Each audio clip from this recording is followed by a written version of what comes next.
तो paper leak के मुद्दे पर प्रधानमंत्री मोदी ने एक पोस्ट किया है, देश के युवाओं का भविष्य हमारी प्राथमिकता है। पेपर लीक पर फास्ट ट्रैक कोर्ट का गठन भी होगा। इस पूरे मुद्दे को लेकर के सरकार कितनी गंभीर है, प्रधानमंत्री नरेंद्र मोदी ने इस पोस्ट से क्लियर कर दिया है कि देश के युवाओं का भविष्य हमारी सबसे बड़ी प्राथमिकता है। ये पोस्ट आपके सामने। तो प्रधानमंत्री नरेंद्र मोदी की तरफ से एक पोस्ट आया है। उन्होंने छात्रों को लेकर के अपनी बात लिखी। उन्होंने कहा कि देश के युवाओं का भविष्य हमारी प्राथमिकता है। पेपर लीक के लिए के मामलों को निपटाने के लिए फास्ट ट्रैक कोर्ट का गठन होगा। और उन्होंने और क्या बातें लिखी हैं, देश के युवाओं का हित और उनका भविष्य हमारी सर्वोच्च प्राथमिकता है। पेपर लीक के सभी मामलों में दोषियों को जल्द से जल्द कठोर दंड देने के लिए केस के त्वरित निस्तारण के लिए फास्ट ट्रैक कोर्ट्स का गठन किया जाएगा।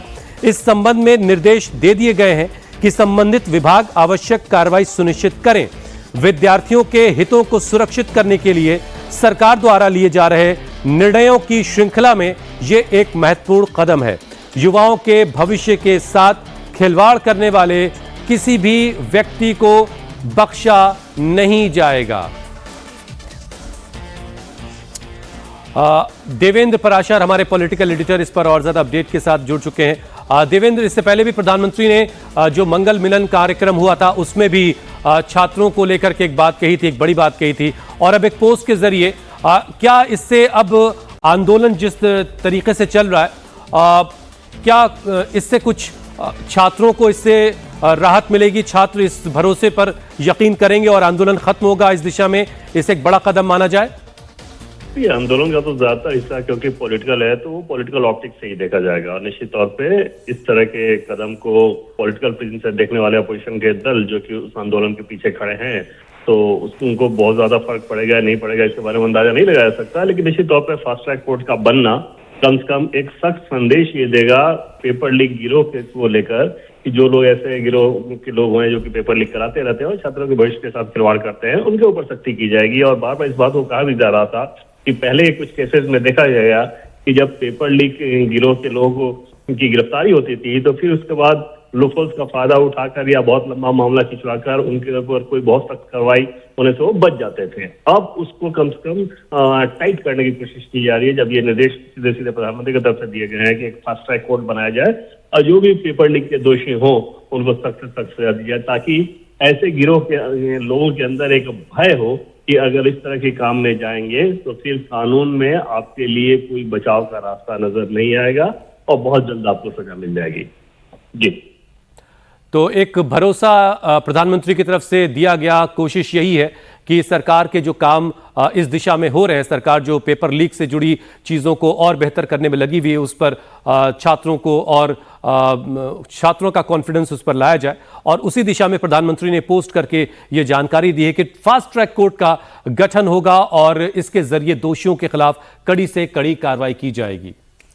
तो प्राइम मिनिस्टर नरेंद्र मोदी का ये पोस्ट हम आपको दिखा रहे हैं। इससे पहले भी प्रधानमंत्री नरेंद्र मोदी ने इस मुद्दे को लेकर के क्लियर कर दिया था कि जो भी दोषी होगा पेपर लीक के मामले में उसे बख्शा नहीं जाएगा। लेकिन अब बाकायदा एक्शन भी देखने को मिल रहा है। पेपर लीक पर फास्ट ट्रैक कोर्ट का गठन होगा। प्रधानमंत्री नरेंद्र मोदी ने यह क्लियर कर दिया है। पेपर लीक के मुद्दे पर प्रधानमंत्री ने बाकायदा ये पोस्ट किया और इसमें यह क्लियर कर दिया है कि युवाओं के भविष्य के साथ कोई भी खिलवाड़ नहीं होगा। पेपर लीक पर फास्ट ट्रैक कोर्ट का गठन होगा और जल्द से जल्द कड़ी से कड़ी सजा उन सभी दोषियों को मिलेगी जिन लोगों ने यह पेपर लीक करवाया।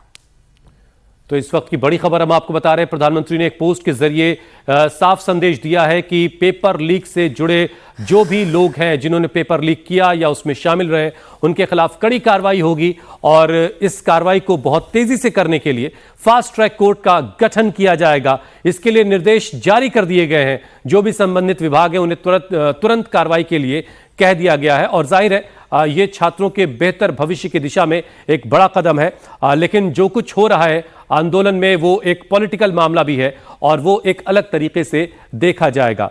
देवेंद्र, जो जंतर मंतर पर जो प्रदर्शन चल रहा उसे लेकर के और क्या बातें हो रही हैं, सरकार उसे कैसे देख रही है और सरकार इस दिशा में क्या ऐसा कर रही है कि इसे जल्दी से जल्दी इस आंदोलन को खत्म करवाया जाए?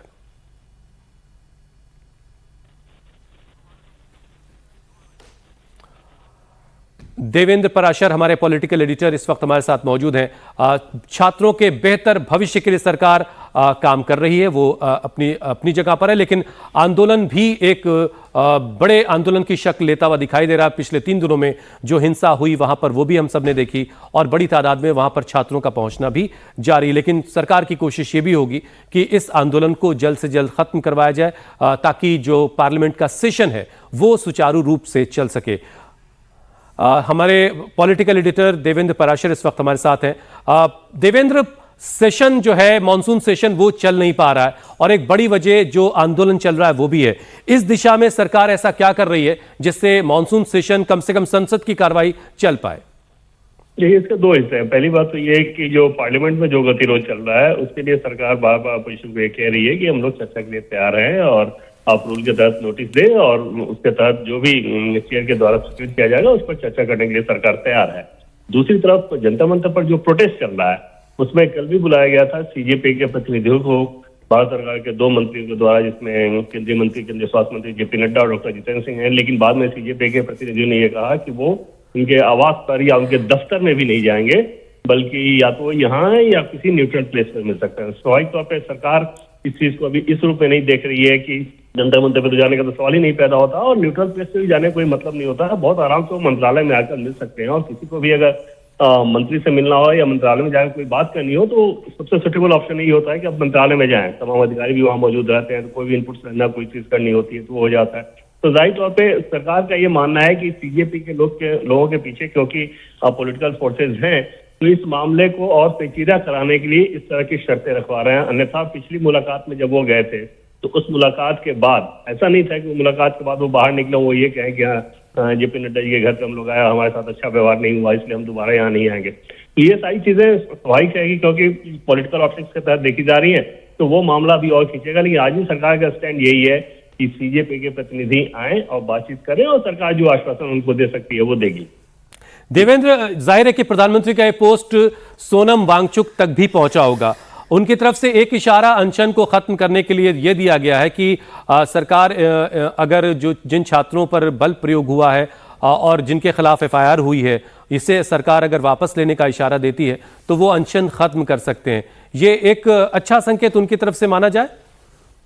जी, निश्चित तौर पर। और वो इस रूप में लगभग दिख रहा है कि वो कभी भी वो अनशन खत्म हो सकता है, उस तरह का विंडो उन्होंने दे दिया है। अब बस उनको एक एश्योरेंस इधर से चाहिए, जो ऐसा एश्योरेंस जिसपे उनको भरोसा हो।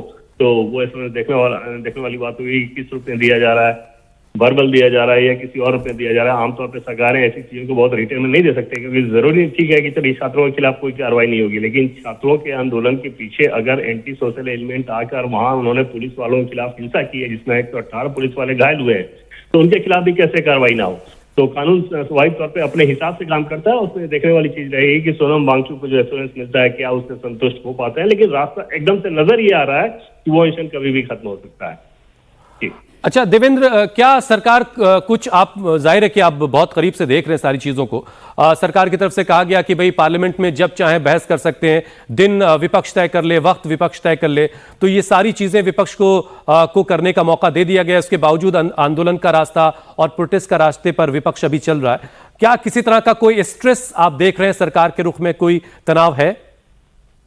देखिए, किसी भी सरकार को लेकर अगर पार्लियामेंट की गतिविधि वो ना चले या कहीं प्रोटेस्ट हो और जो नैरेटिव चले, जो मीडिया कवरेज हो, वो उस तरह की चीजों की कवरेज हो तो वो किसी सरकार के लिए वो अच्छी चीज नहीं मानी जाती है।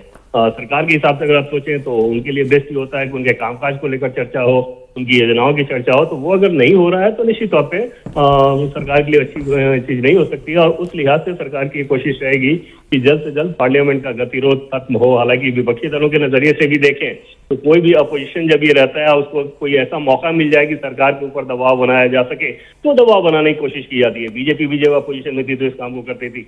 आज जो पार्टियां अपोजिशन में वो इस काम को कर रही है और सरकार के ऊपर भरपूर दबाव बनाने की कोशिश कर रही है। लेकिन अपोजिशन में गतिरोध ये नजर आ रहा है, एक सेक्शन ये नजर आ रहा है, गतिरोध नहीं सेक्शन नजर आ रहा है कि कांग्रेस पार्टी और समाजवादी पार्टी जो कि प्रमुख अपोजिशन के दल हैं उनकी राहें कल अलग अलग नजर आनी शुरू हो गई है। उसमें समाजवादी पार्टी का ये कहना था कि वो चर्चा के लिए तैयार हैं, इस्तीफे की कोई ऐसी बात नहीं है कि हम अड़े ही रहे नहीं तो चर्चा नहीं होगी, चर्चा हो उसके बाद हम इस्तीफा के लिए दबाव बना देंगे। कांग्रेस पार्टी का रवैया कल तक दूसरे तरीका था कि उनको पहले इस्तीफा ही चाहिए था। तो वो एक अपोजिशन में इस प्रकार से अगर अलग अलग सुर आ रहे हैं तो वो अपोजिशन यूनिटी के लिए बेहतर नहीं और वो सरकार के लिए थोड़ी राहत की बात जरूर है। लेकिन लग ये रहा है कि अगले सप्ताह में ही ये चर्चा हो पाएगी। आज भी हंगामा खत्म होने के आसार नजर नहीं आ रहे हैं अभी तक तो।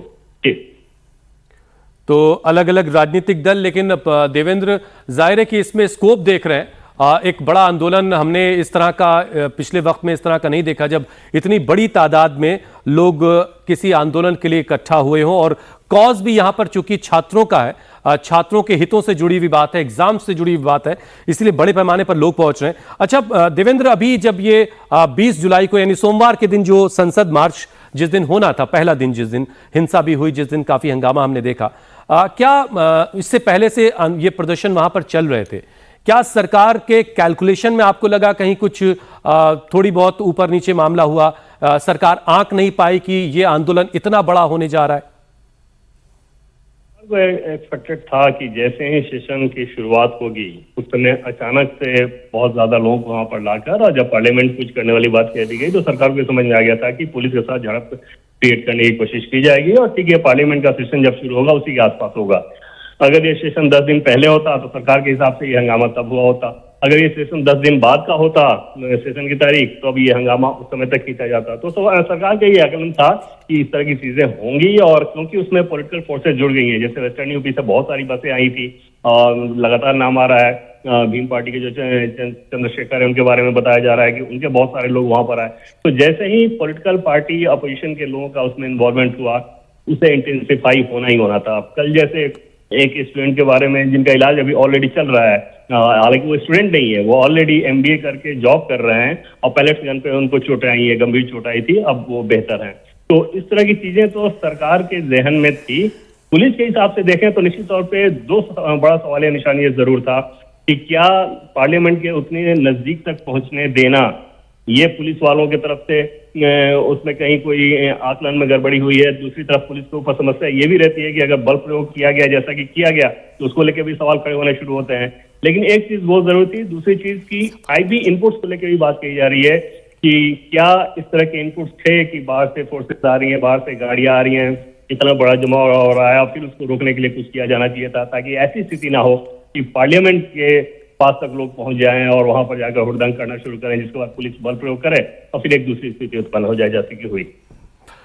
तो जैसा कि ये जो ताजा पोस्ट प्रधानमंत्री की तरफ से आया है, जाहिर है इस पोस्ट की कोशिश ये है कि छात्रों के अंदर फिर से जो एक आक्रोश है, जो नाराजगी है, वो भरोसे में तब्दील हो, और ये कितनी भरोसे में बदलेगी आने वाला वक्त बताएगा।